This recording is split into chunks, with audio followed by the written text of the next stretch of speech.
Bonjour ou bonsoir, tout dépend à laquelle vous écoutez cette chronique vidéo. Je suis Adnan Ben Chakroun, chroniqueur à l'ODJ Média, mais aussi sur la web radio R212. De quoi vais-je vous parler cette fois-ci? Eh bien, de la CAF et de nos voisins algériens.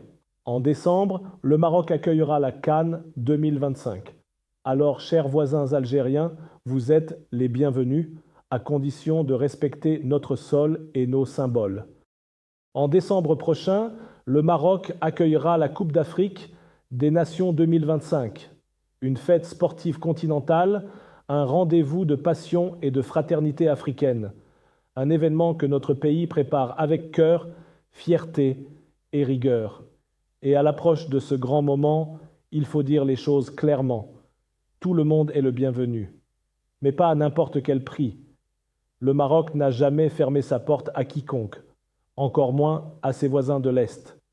Mais il y a une règle simple qui vaut autant dans un foyer que dans une nation. Quand on n'aime pas l'endroit, quand on méprise ce qu'il représente, on n'y vient pas comme si de rien n'était. Et surtout, on ne vient pas y semer le trouble.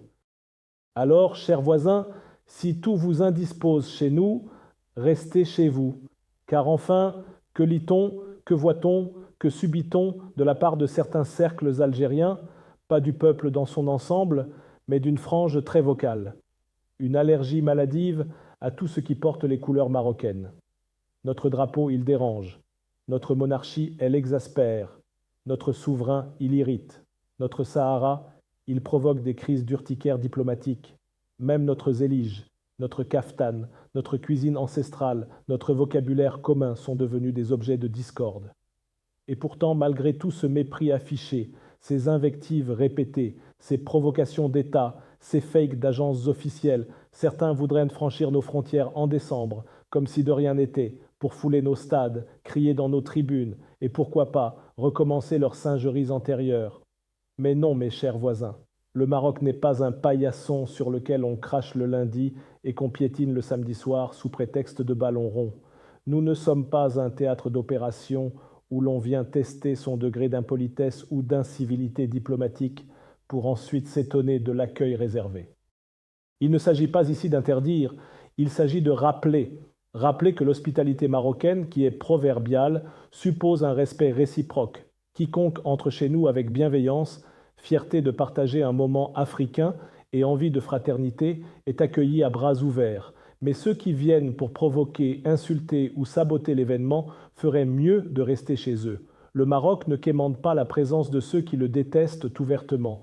Il ne quémande pas les you-yous diplomatiques ni les applaudissements artificiels. La Coupe d'Afrique, ce n'est pas une guerre froide par tribune interposée.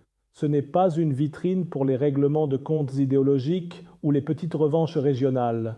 Nous avons suffisamment vu ces dernières années comment certains responsables sportifs d'Algérie ont politisé le moindre match, refusé d'apparaître sur la même pelouse qu'un joueur marocain, saboté des tournois pour une carte géographique ou une carte d'identité. Ce n'est plus du patriotisme, c'est de l'obsession malsaine. Alors disons-le franchement, si nos symboles nationaux vous dérangent à ce point, si notre existence même vous pose problème, alors ne venez pas.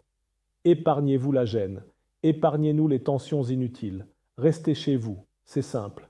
Sinon, vous êtes les bienvenus, mais à certaines conditions. Mais si vous venez avec dignité, avec la conscience que vous êtes chez un pays frère, que vous êtes des hôtes et non des perturbateurs, alors vous serez les bienvenus. Que les supporters algériens qui aiment le foot plus que la propagande viennent applaudir, fêter, danser. Que les journalistes qui respectent leur métier couvrent le tournoi avec professionnalisme, non avec animosité. Que les joueurs viennent faire ce qu'ils savent faire, du sport, pas de la politique spectacle. Le Maroc ne demande ni allégeance ni flatterie, il demande simplement du respect, respect de ses lois, de ses institutions, de ses emblèmes, de son territoire. Le Sahara marocain ne se discute pas dans les tribunes, il ne s'efface pas par caprice, il ne se négocie pas dans les champs de supporters. En effet, l'Afrique mérite mieux que votre fiel car cette CAN ne sera pas seulement marocaine, elle sera africaine. Le Cameroun, le Sénégal, la Côte d'Ivoire, l'Égypte, le Mali, le Burkina, le Bénin, la Gambie, la Tanzanie, Tous viennent dans un esprit de partage et d'excellence. Tous, sauf quelques irréductibles qui transforment la moindre scène sportive en règlement de comptes historiques. Mais qu'ils sachent une chose, le Maroc, aujourd'hui, n'est ni dans la provocation, ni dans l'effacement. Il est dans la maîtrise, dans l'organisation, dans la responsabilité. Et il sait faire respecter sa souveraineté. Alors à nos chers voisins d'Algérie, un mot simple. Si vous venez en décembre, venez pour le ballon, pas pour les embrouilles. Venez pour la fête, pas pour la rancœur. Venez avec vos cœurs de sportifs, pas vos drapeaux d'agitation politique. Sinon, faites un détour. La CAF, avec ou sans vous, se tiendra, et elle sera belle. C'était Adnan Benchakroun, chroniqueur à l'ODJ Média, mais aussi sur la web radio R212, qui ne sait pas comment terminer cette chronique, sinon par une prière d'apaisement pour notre région. En décembre, le Maroc accueille la CAN 2025.